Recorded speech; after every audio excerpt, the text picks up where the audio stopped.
exciting stuff. Word.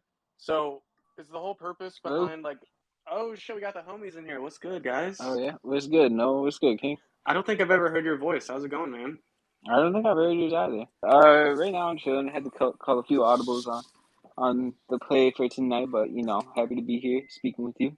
How's your day been? Likewise, man. I've been kind of busting ass working on some like art shit. I did this like little like thing where like people send me $20 and I send them an envelope with like a sketch and some other stuff. Oh, that's cool. That's cool. So it's like a blind bag kind of thing, just with like Yeah, some little like sketch. people are sending me $20. I'm sending them like a sketchbook page that I'm like hand drawing, and then like a sticker and like a hand drawn note or something like that. So I've been working on that. It went a lot better than I was expecting, to be honest. So it's kind of taking a long time, but I'm really thankful to be able to do it.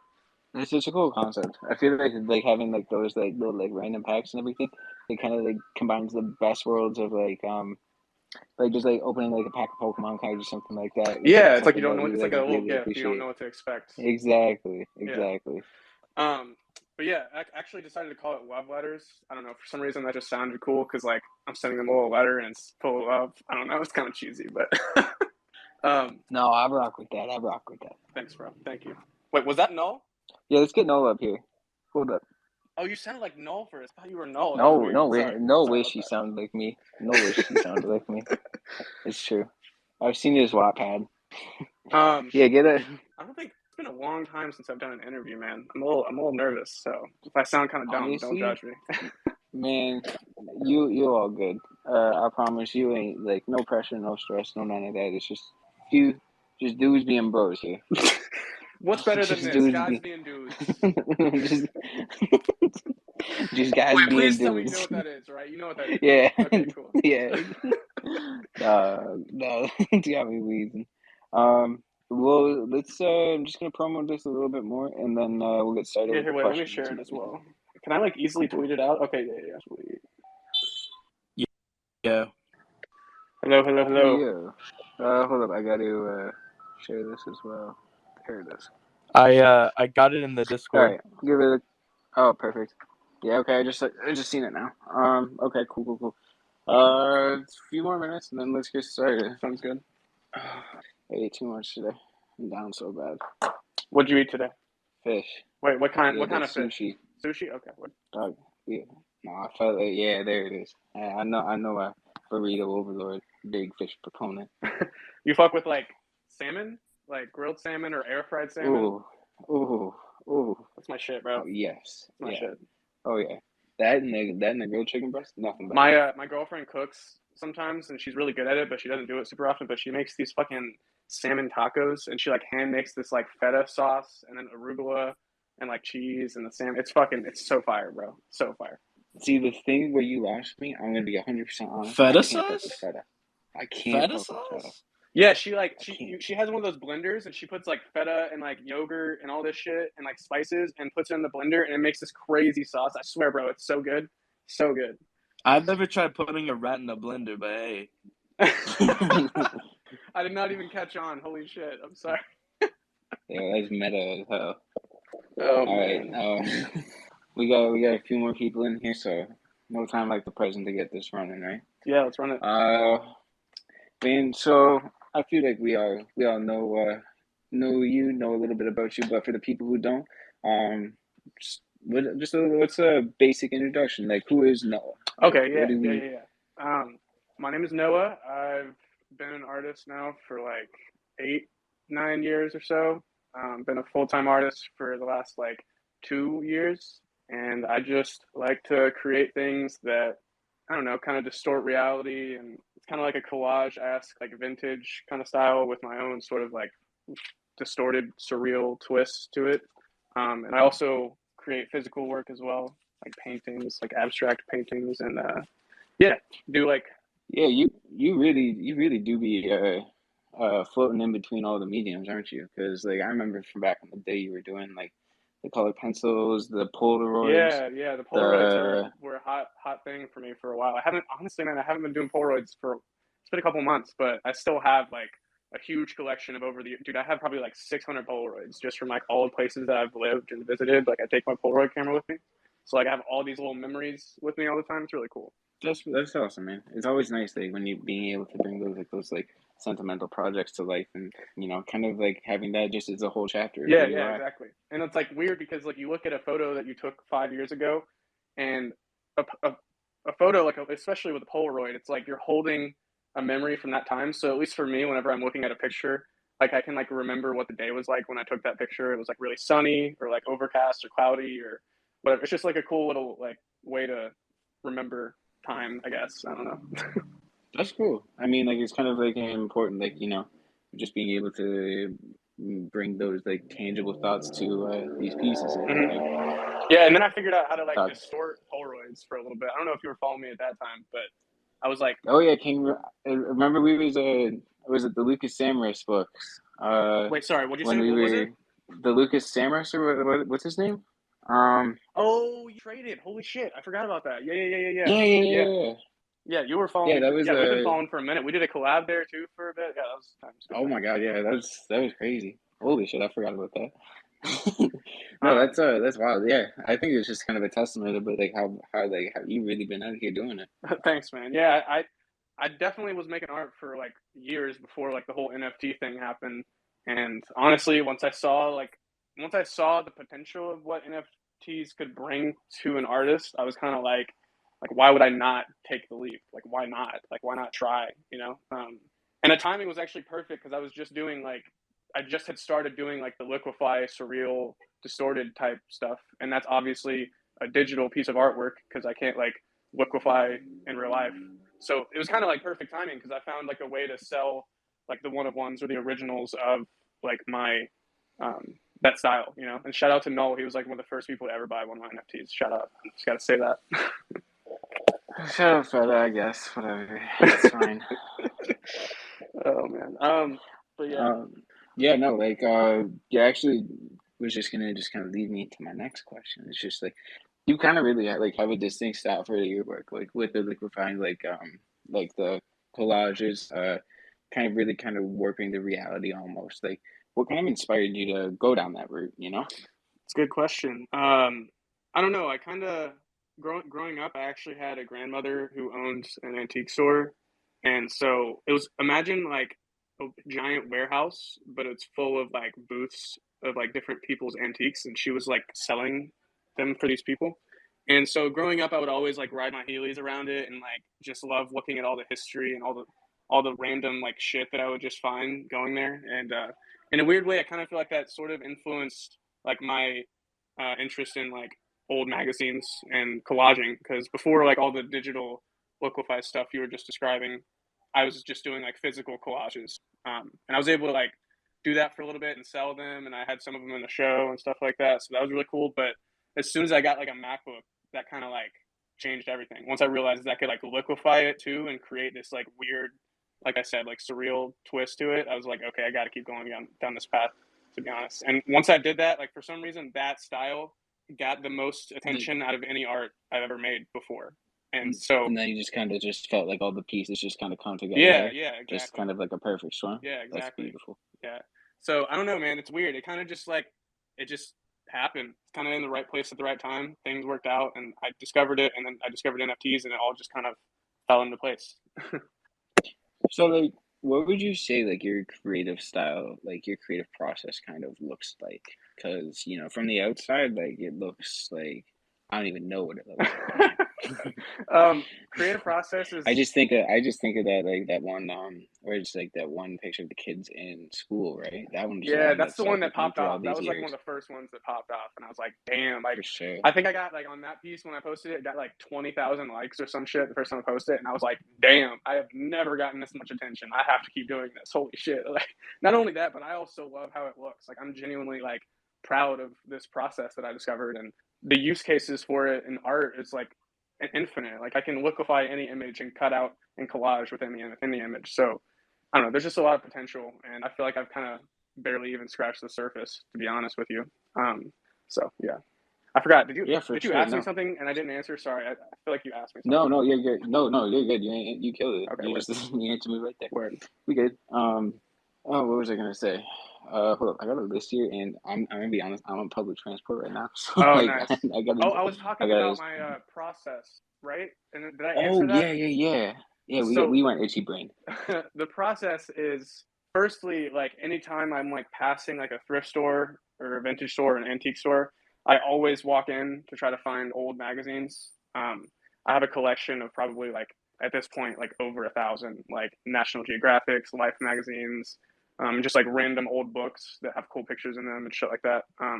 So I love looking for source imagery to like work with and to store, like I said, in collage and stuff like that. So yeah, firstly, I just try to find the imagery. Like I try to either, like I said, go to a store or just start looking. If I really just want to make something, I'll start looking through all the books that I have and just try to find an image that like calls to me. Um, and then once I've found that image, it's kind of like a puzzle at that point. Like I have that image and I'm like, okay, this is a cool start. What's next? Like, do I need to cut out a piece of it? Do I need to like paint on it? Or like, it just kind of depends like on what I'm going for. And then at that point, like I said, I don't really get how it happens. It just kind of like falls into place. I don't know. And that's the process for that more collage style. Like painting, my process is definitely kind of like all over the place. Like painting, it's essentially me just like continuing to paint on it until it looks cool. So like if I start painting and it doesn't look good, I'm like fuck it, I'm just gonna keep adding to it, and eventually it starts looking good. So I'm like, okay, I think it's done.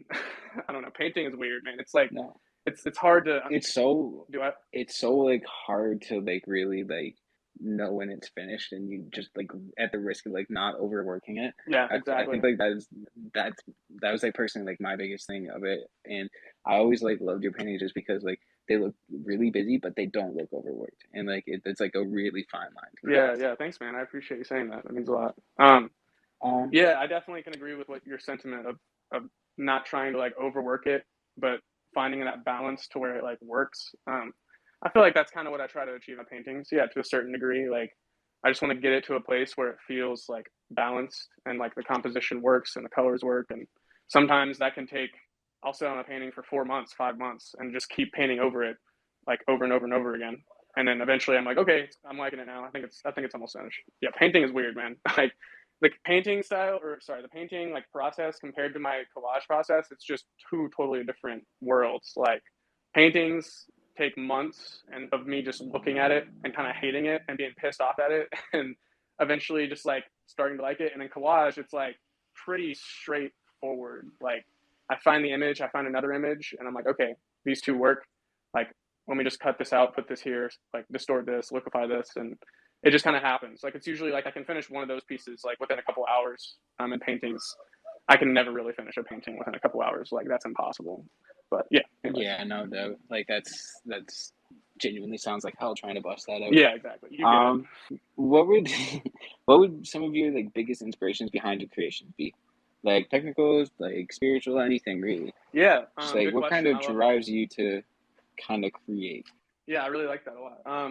I don't know, man. Like I think in the beginning it was more so just trying to just experiment and like try new processes, try new like ways that I can create like an image or something like that. But more so in my adult life, in the last like specifically like the last like year and a half, I started going to therapy, and one of the first things we talked about was meditation. And um, coincidentally, like a week later, meditation became like a regular part of my life, and I do it like 4 or 5 times a week. And I also go to sensory deprivation tanks like once a month. I don't know if for people that don't know what that is, it's like you essentially go into a tank where you can't see, you can't hear, and it's a saltwater tank, so you're just floating in like nothingness essentially. And I was doing that for like years before I started going to therapy and meditating, but in hindsight, I realize now that I was meditating back then. I just wasn't realizing it. But yeah, meditation and therapy and listening to like I don't know, I listen to like audiobooks and stuff to try to like I don't know, just expand my mind and become the best version of myself that I can become. So that's in my adult life. That's been much more involved and inspiring in my process. It's really just going with like the moment, like if I have like an intuition to paint something, going with it, not being like, oh, I don't feel like it, like what I'm gonna hate it, it's gonna be stupid, like I shouldn't do it. Just go with it, go with what feels good, and just keep going with it. That's like what I'm trying to. I'd say that's what I'm trying to achieve. For sure, for sure. Oh, just so you know, Miu asked me to take over for a bit. But yeah, no, I love the answer to that question. Thanks, man. I appreciate that.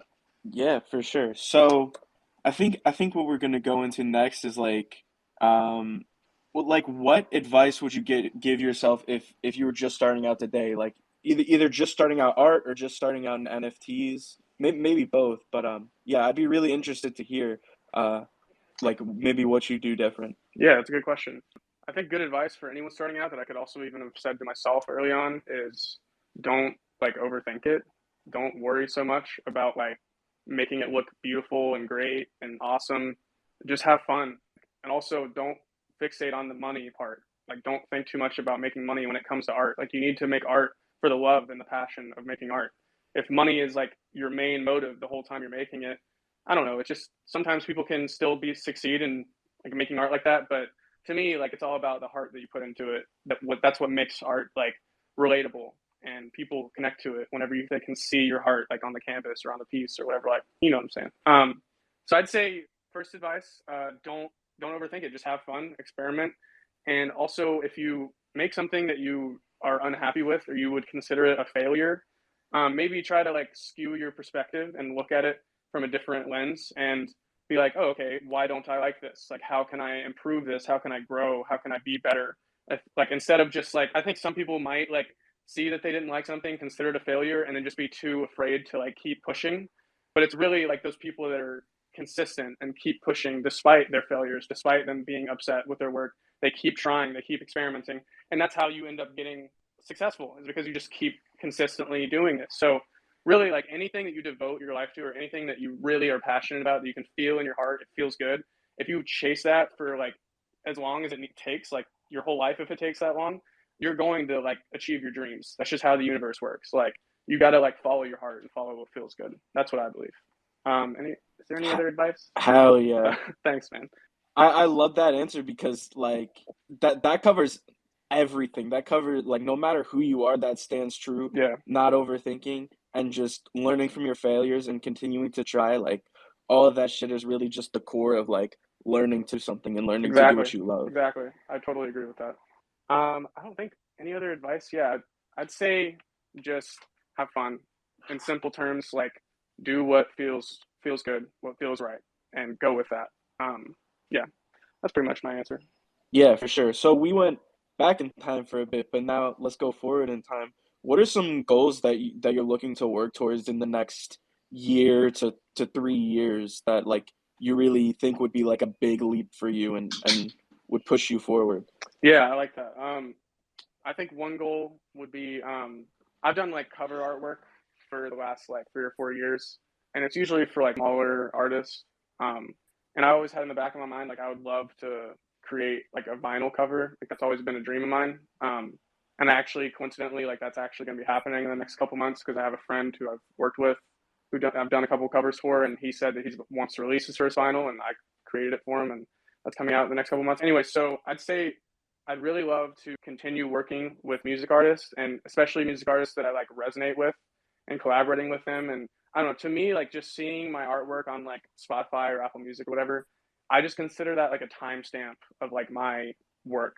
And also, I really love music, and that's a big part of my creative process. So being able to work with other music artists who I resonate with and I like the music, that's just like a dream come true. So I'd say that's one goal is to keep going down that path. Another goal would be to I don't know. That's a hard question. I think I have bigger goals, but like I want to say like keep pushing my art and keep like experimenting and being in a place where my art can sustain me and sustain my experiments and just keep having fun. Like that's really what I don't know. I feel like there's definitely bigger goals, but I feel like I don't actually know them yet. Like they're kind of like already in my subconscious or some shit. um, but right now, what I've done so far is just continued to make art and continued to experiment, and I've achieved goals that I didn't even realize were goals just simply for me like creating art and not caring about like what's going to happen or where it's going to go or how I'm going to make the money. So yeah, I just want to be in a comfortable position and continue to experiment, continue to push forward, and yeah, I guess that's a goal. But I feel like I said, there's bigger goals, but that's for another time. Yeah, definitely. I'm at a place personally where it's like I've gotten a bit more comfortable than I was a few months ago, and now I'm like looking at a whole new set of goals, and it's a lot. But yeah, no, I think that's a great answer. Thanks, Like man. it's awesome to see that like music really resonates with you, and I definitely feel what you said when you're saying like it's a timestamp to see yourself on those platforms Exactly. that damn near every person in the world uses. Exactly. So Yeah.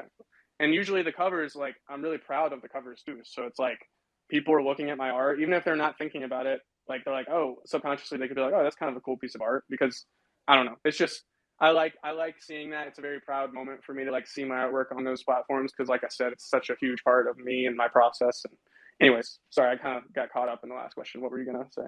no, no, that's all good. You know, feel free to talk as you please. But yeah, I think my next question would be how did you first get involved in crypto? Like was it NFTs that introduced it, or did you learn about it at all and earlier, and what's your journey just playing around with crypto then? Yeah, yeah, yeah. So NFTs definitely introduced me to crypto. I didn't know what it was, or it's actually kind of a funny story. My dad is a computer engineer, and he like fixes computers, and he's done that for like 30 years or some shit like that. And when I was really young, he was mining Bitcoin, and I didn't even realize it at the time. But he had like two Bitcoin at the time, and it was worth like $5 or some shit like that. And Bitcoin wasn't going anywhere, so he like sold all his stuff and gave away his Bitcoin, and now he's like back into crypto. And but anyways, I was exposed to like crypto back then without even realizing. But in my adult life, I just discovered it through NFTs. Like I was seeing like a couple artists like Fuo and some other artists like selling NFTs and shit like that. And I'm like, damn, these people are selling it for like 2,000, 3,000. Like, what the fuck? Like, damn, like that's crazy. I kind of like was a little discouraged because I got denied by Super Rare like the first time I applied. So after I got denied, I was just like, all right, fuck NFTs. Like, I'm not gonna do this. And then that piece that Mew was just talking about, the classroom with all the distorted faces. Mocha, Museum of Crypto Art, Colborne saw that piece and was like, "Yo, like this looks awesome. Like, let us know if you make an NFT or something like that." And I like DM'd Mocha and met Colborne through a chat and started talking to him a little bit.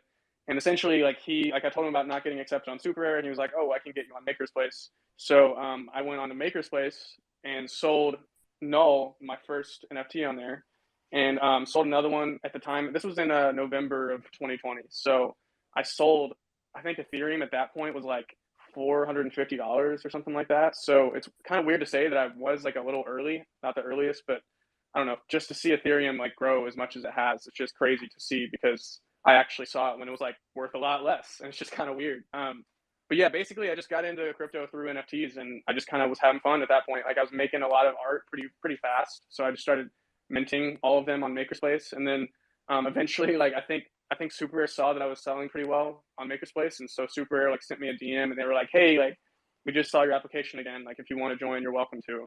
I was like, "Okay, fuck it, why not?"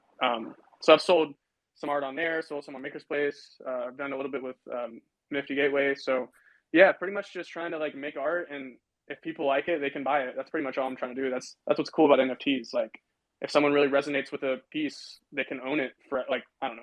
I won't go down that rabbit hole, but anyways, that's how I got introduced to crypto and NFTs and stuff. Yeah. Um, so I guess next we could cover. You were talking about all the different platforms you've released on. Um, what's been the best experience, and like what's kind of the pros and cons of the different platforms that you've used, and if you have a platform that you'd recommend. Okay. Yeah. So Maker's Place was cool in the beginning, because it was kind of like the first platform that like accepted me and I sold my work on. I was selling it for like decent prices, but I don't know. I once I got accepted at other platforms, I kind of saw like the potential of other platforms, and I kind of strayed away from Maker's Place just because I was liking, I don't know, like Super Rare, and there was this platform that was cool for a little bit named Bitsky, but they I haven't sold anything on there for a while, but they were cool for a little bit.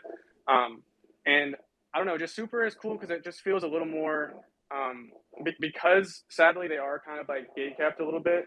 I just feel like to collectors that just looks more, I don't know, that looks more approachable or looks cooler, I guess, just because like they gatekeep it. I don't know, but I was able to get higher sales on Super Rare, so I was like, okay, fuck it, I'm just gonna keep selling on Super Rare. So Super Rare was really cool, and I just sold a piece on there today actually. So Super Rare is awesome. I highly recommend Super Rare to anyone that's able to get on the platform. Nifty Gateway was really cool. They were really convenient because they have a lot of different options for mechanics of drops that you can do. So it's really kind of like you can do whatever you want, and they'll be able to do it.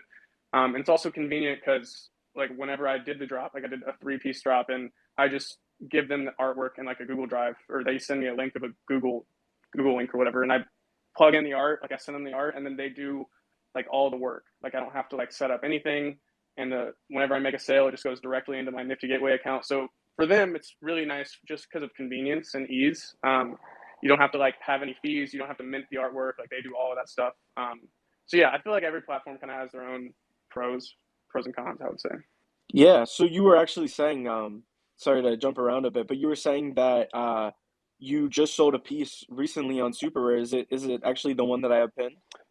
Yes, yeah. That one just sold to the Yeah, I person that love. person that bought it is actually in this spaces right now. Oh, hell yeah. Yeah, if you're down for it, they're welcome to come up and talk about it. I really love the He piece actually and said that um he has like a connection to the piece. I don't know if he don't want to put him on the spot, so if he doesn't want to like talk, I totally understand. But if he's interested, or she, I'm assuming he, I don't know, totally welcome to come up and talk. all right, cool. Well, maybe while we're waiting to see if they respond, you can just talk a bit about the piece and what it means to you. Yeah, I don't know. This piece was interesting because I was kind of going, Oh, they oh came up, shit, so let's have them go yeah, first and then you can cover do that it. afterwards. I'd love to hear it. What's up, guys? Welcome, How are you? HB. I'm doing great, What's man. up? What's Thanks for up? asking. Cool. Yeah, no, I was actually I was DMing with Noah, and I was like, oh, I lived in the city, and the city being New York, Noah, because I know I didn't tell you that. And then I moved down to golf country down in North Carolina. So there's just something about the piece that between standing on top of a building with a golf hole and kids. I'm old enough to have a kid now, so there was just something about it that I was like, damn, I have to have that piece, 100%. It was one of those that just struck me as one that I had to have. So appreciate everyone else not bidding. Obviously, that's not the best for you, but I'm happy to win it for sure. Dude, I love that you actually have like a connection with like to the piece like with your life and you're getting to collect it. That makes it like even more special. I love Yeah, that. and honestly, if you weren't on Super Rare, like I just I dabble on Foundation every once in a while, I probably wouldn't have found you or that piece. So as you Yeah. were saying, I mean, in terms of platform, it is they kind of gatekeep it. So for me, it's just easier to be like, okay, like I'll do a little due diligence, but I don't have to go too far down the rabbit hole here to figure this out. I'll just bid if I want to. Yeah. Yeah, like I said, like I feel like every platform just has their own niche, their own thing that like works for them, you know? Absolutely. And Super Rare is fun, like I said, just because I don't know, everything's a one of one, so everything feels kind of like mint and like rare because there's only one of them, and I don't know, they're cool. I like Super Rare. Yeah. Anyway, I don't need to get in the middle of you guys' interview. I appreciate you No, I calling me up appreciate here. you coming up, man. I appreciate you sharing your feelings towards the piece and your connection with it. Thanks again Yeah, happy for to do doing it. that. And thanks again for buying the piece, Yeah, Dross, no and the worries. fucking bid and the bid on Foundation, bro. You're the shit. You made my Yeah. entire day. keep Thank you again. keep grinding. I appreciate your work. Keep doing it. Much love, man. I just want to say thank you again for coming up and also thank you for supporting amazing artists. But yeah, so sorry, I'm just trying to freestyle a bit here. But oh wait, we didn't cover out what this piece meant to you and kind of the process that you went through creating this piece. What Oh was yeah, that yeah, like? yeah. So I don't know. I was kind of going through a little bit of a art drought for a little bit, and I was making a lot of art that I didn't like, and I was making a lot of art but not really sharing any of it just because I don't know. I didn't think that any of it was worth sharing. And I don't know. I finally was feeling inspired again. Like I was feeling better, and I was actually working on a painting that made me feel inspired again. That my friend Terrence he bought the original, and that was awesome. And so I don't know. I was kind of going off of that high of like selling a painting, someone supporting my art, and I was like, okay, I'm gonna try something else. Like I'm gonna try to do one of these like collages again. Like it's been a while. Let me just see where it goes. And I don't know. Like I kind of just saw each image separately. So there's like 3 images going on here in this piece. There's obviously the people like playing golf. There's the picture behind like the pink, the blue, the yellow, and then the people on the bike. And I literally just saw all of them in separate places, like on my laptop, and I just kind of pictured it in my head. And I was like, I just feel like this could work. So then I put that like really colorful image, like I got rid of the background obviously and put that really colorful pink and yellow and blue image in, and I was like, damn, that looks sick, like that looks really cool. And then I was like, it still needs something, so I kept looking around in my like archives and my files, and I found that image of the people on the bike, and I was like, okay, yeah, like that's it. I have a feeling, like I wasn't for sure certain, but I was like, I had a feeling it was gonna work, so I just kind of like went in Photoshop and like removed the background and all that stuff, and then it was weird, man. It kind of like as soon as I removed the background and brought it into the piece, it literally just like fit like a puzzle piece. Like it fit perfectly. Like because like the whole bike image is going towards the golf hole, and I don't know. I just love how it all just kind of came together. And it I don't know. Just this piece definitely is making me feel confident and inspired again to like keep pushing and all that stuff. Because like I said, I just got out of this like really shitty art block, so I'm feeling a lot better now. I'm feeling inspired, and yeah. So I'd say that's the process. Nice. Yeah. Well, it's a wonderful piece, and I think you did a great job on it. The colors absolutely pop, and the juxtaposition of the different sizes of the people and everything. I love it. Um, but yeah, you spent some time in Web3, and I think we've all made some like amazing relationships while you're here. And I know a few people here are members of the Enigma Bazaar Collective. Can you speak a bit about that and what your experience has been there? Oh yeah. Honestly, I they still have a group chat that I'm a part of, but I suck really bad at group chats. So I'm not the best at staying like communicative with a large group of people just because I get a little overwhelmed. But at the time we were doing like collabs together, and I know that they have like their own like bar, like gallery bar type thing in Colorado. The guy that runs it, he goes by Crowley. He's super sweet. He's spot a lot of my art actually. And yeah, it was just kind of this collective of artists that all just were trying to like make work together and support each other and get critiques from and just chat and all that kind of stuff. They're good. They're all great people. I need to be better at being communicative. I hope people don't take it personally.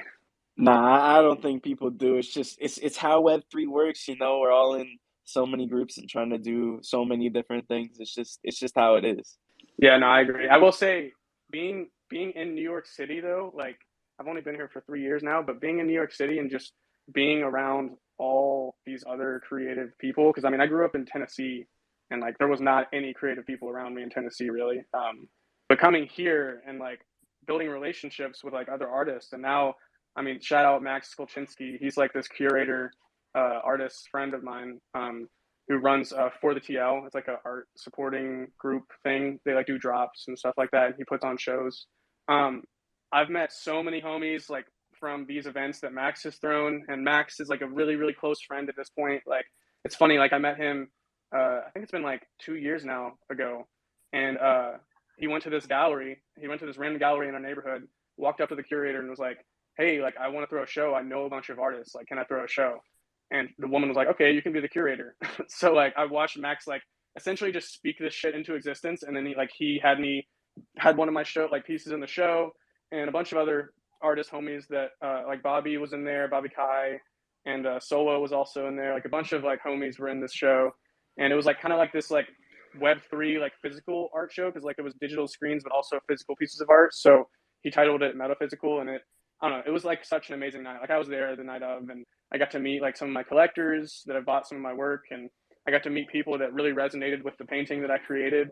And so I got to like talk to people about my piece, and it was just such a super successful night. And Max fucking killed it. But yeah, the main point that I was saying is coming to New York City. Like, there's so many artists that are wanting to come here and see New York City. So like, basically, I'm always meeting other artists, and like my friend F Dot has this the studio party that he just did like couple weeks ago, and like Max and a bunch of other homies. Harv was there. I don't know if anyone here knows Harv. But yeah, all these homies went to this like studio like meetup thing, and I got to like collaborate and hang out with artists and like talk about creative shit. And anyways, all I'm trying to say is being around other creative people and like-minded people is just so inspiring. Like it feels so good. It feels right. That's all I was really trying. And being in New York City, like I'm super exposed to that, so I'm just really thankful for that since living here. Yeah, huge shout out Max, huge shout out Harv, huge shout out to everyone he mentioned because they're all homies. You were talking a bit about being in New York, and we've also talked a bit in DMs about like what it's been like for you. What made you make that like initial jump to New York, and like what made you think like, okay, this is the step I need to take. This is really going to be worth it because it has seemed like it's leveled up everything for you and made you some amazing connections. Okay, so to be real with you, I have to give a shout out to my girlfriend Alyssa. We've been together for 5 years now, and we met in Tennessee where we both grew up, and we moved to North Carolina, Asheville, North Carolina together, which is kind of similar to Tennessee. It's still the South. Um, and whenever we were in Asheville, we just visited New York City because a friend lived here and he let us stay in his apartment for free. So we visited and just fucking fell in love with it. Like, it was my first time ever seeing it, and so I was just completely blown away by all the buildings and all the shit that was going on and all this stuff. I just loved the energy. Like, I loved it. And jokingly, while we were here, we were both just kind of like, haha, like, what if we moved here? That would be cool. And then fast forward like 2 or 3 months, she has a graphic design degree, and I don't have a degree. So she came here, and I stayed back in Nashville to like watch over our cats and feed our cats and keep making money, like working at my pizza restaurant job. And she came here and like basically like got a job in graphic design, found our apartment, like did everything. Like, I wouldn't be here, I don't